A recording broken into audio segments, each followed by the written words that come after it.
So hello everyone, this is the Sports Show podcast, and today we're joined with Matthew Elliott. How are you, mate? All right, mate. All's good. All's good. Brilliant. So just get straight into talking about MMA then. So what got you into fighting? My dad had I actually think I was watching something along the lines of WWE or something, and my dad had walked in and was like, "That's fake. What are you watching that for?" And then proceeded to show me Chuck versus Tito 2, and I think I was only about 4 at the time. And ever since then, I just said to myself, I want to do that. And from there, a few years later, progressed into judo, wrestling, and stuff. And then just about when the time came, in around 13, started training MMA.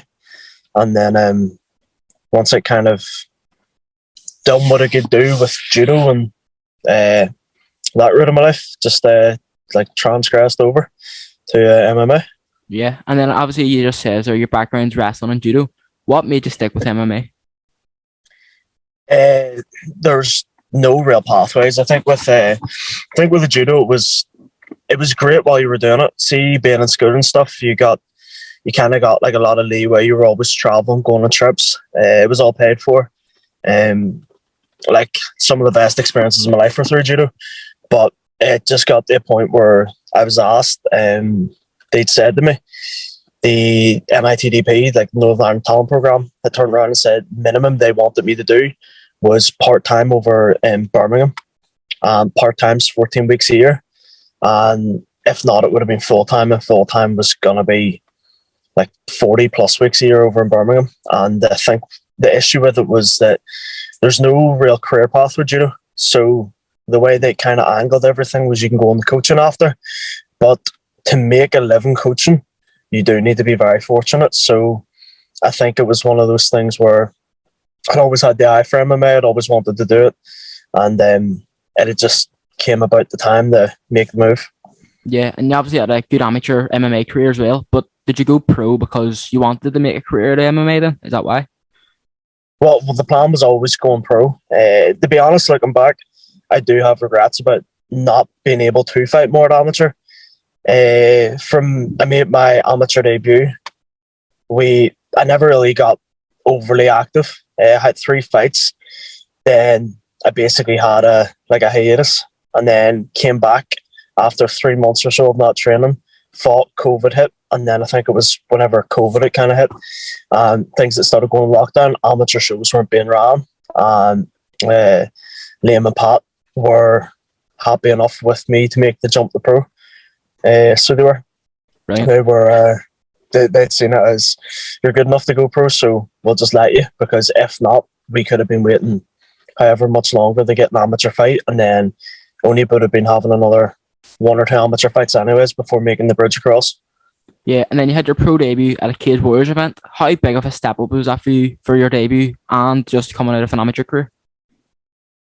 It was a big step up. I think, see, with there being no crowd, I do think that it wasn't like I think my amateur debut was kind of the biggest scene I'd seen at the time. It was in the Ulster Hall, and I think pressure-wise that had got to me more than Cage Wars had, because with Cage Wars there was no crowd. It was in the York Hall, but it was quiet because there was no crowd or anything, and I just kind of seen it as a good opportunity that I had to take. Yeah. Do you prefer like a big crowd, or would you rather have no fans in? Oh, I love the crowd. So crowd. Love the crowd. Right.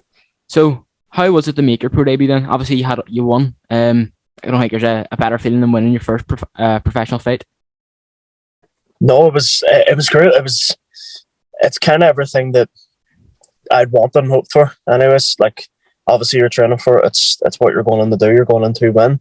So I think it was a blessing. Like it was great. So it was. Yeah, and then you went on to fight a cage conflict as well in March. How was that for you? Just sort of after fighting Cage Warriors to go 2-0 fighting a cage conflict. That once again it was great, but I think my mentality had changed that over the year, because with what happened at the Fila, your boy basically leaving before the fight and then breaking my hand in December. My attitude around things had changed. So I was no longer looking at it as being like a sport. I was just like, I just want to fight. Especially considering I was out a year before that. So my last amateur fight and my pro debut was a year. And then between my first and second pro fight was another year gap. So I think my mindset around everything had just changed. So it was more in the mind frame of just wanting to go out and blow faces off. Yeah, and now you have an upcoming fight in June here, a Cage Warriors again. How big is this for you? How big of a fight? How big of a fight do you think it is for you? And what do you think will be next? This is a huge fight. Ryan Shelley's 4-0. He is a good opponent. He's a top level opponent. He's 4-0 with 4 finishes.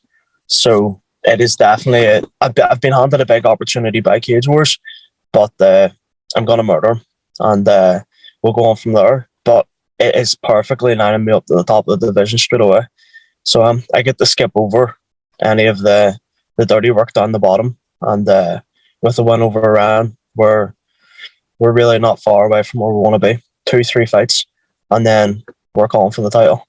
Yeah, that's what my question was going to be. Then you have a tough opponent here, but what do you expect from him? The thing is, I don't actually know what to expect because I don't know why his coaches have took the fight. I have no idea why they took the fight. I think they're under the impression I'm going to gas because in my last fight I did gas out, but I gassed out. But to be honest, it was more so my own fault. I tore my LCL before the fight, around 3 weeks out, and it was actually sparring Ryan. I tore about a minute in the sparring him, and afterwards just didn't train. Well, barely trained. All I was able really to do was jump on a still bike, and I was jumping on it for a bit, and it's just that kind of cardio doesn't translate over the MMA, and even what I was doing then wasn't even as much as I should have been doing. I think I kind of seen the thing is just because I was already tired from a camp, I was just seeing it as letting my body rest. So I do think I actually don't know why I took the fight. Okay. Sorry, go ahead. No, I think I think the risk reward there for them. I think Cage Wars might have pushed their hand at taking the fight. I think they're under the impression that because he beat that Russian boy Magdy, that they can deal with my wrestling or whatever. But Magdy's a striker for a start. Magdy's never wrestled a day in his life. He trained at Manchester top team. He's a good striker, so he is, but he's not a wrestler. They kind of painted this out as if he was some decorated like Dagestani wrestler. He's not at all. He's a striker, and his striking style is very kick heavy. So it's very like he throws a lot of spinning back kicks, spinning hook kicks, and stuff. So it's exactly what Ryan does. So he was just fighting him on his own game. I think he basically just wilted under Ryan's pressure, but there's nothing there at all that I look at. And I definitely think my last fight was a far more dangerous opponent than this one. Yeah, and then the same fight card as well. Your teammate up at Fight Academy Ireland, Paddy McCory's fighting. How big of a fight's that for him, and what do you think will be next for him if he wins this?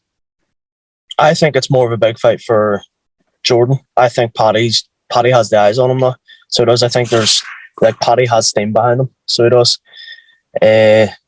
So I think it's a bigger opportunity for Jordan. I think regardless, Paddy's next fight after them 2 wins was going to be in Cage Wars.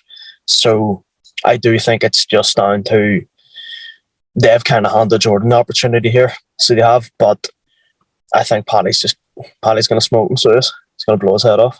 Yeah, and then obviously Paul Hughes announced that he was going to be fighting on the card, but then he's been very unfortunate with luck here. He's been injured again.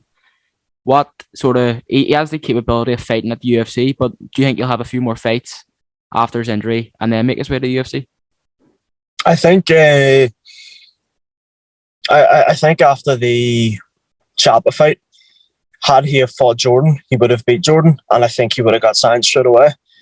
And I think he was in a position for the Belfast card that no matter who he'd beat, he would have got a UFC contract. But I think now with him getting injured again, it's kind of halted the momentum a bit, and he may need 2 more before going to the UFC. But I think his trajectory seems clear enough at the minute. So I just need him out of Cage War so then I can take the belt, and we're not starting the whole Fight Academy Ireland fighting each other thing. So Paul needs to get his injuries in check and go take care of business. So he does. Class. And then again, we'll just go back to obviously your fight here. what do you want next if you win this fight? What do you want? I have opponents in mind. I don't want to say names because I'm very superstitious. I don't want anyone thinking I'm looking past Ryan at all. I'm looking through him, if anything. I see him and I'm like, right, I'm just going to deal with this and then I'm on to the next one. But I have 2 fights in my head lined up. I have Ryan and then 2 fights after in my head lined up that will lead me within touching distance of a title shot, if not already there. But I just need to go out and make a statement. It's all grand on my own me saying all these things, but I need to go out and take care of business, finish him. Brilliant.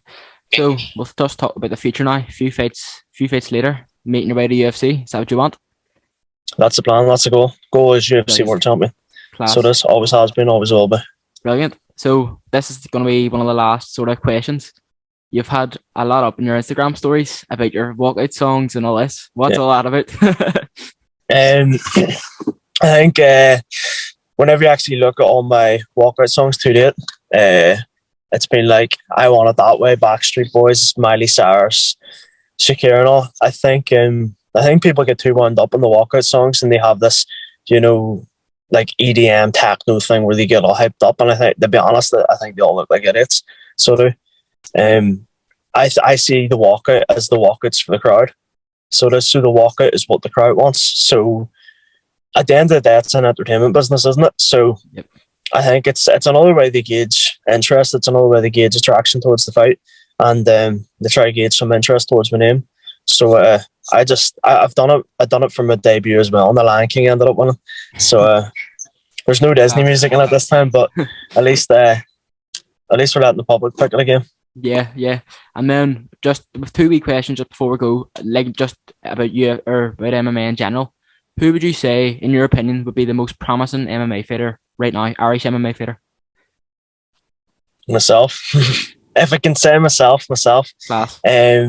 If not, amateur or pro. 2 different. I'd say a pro definitely.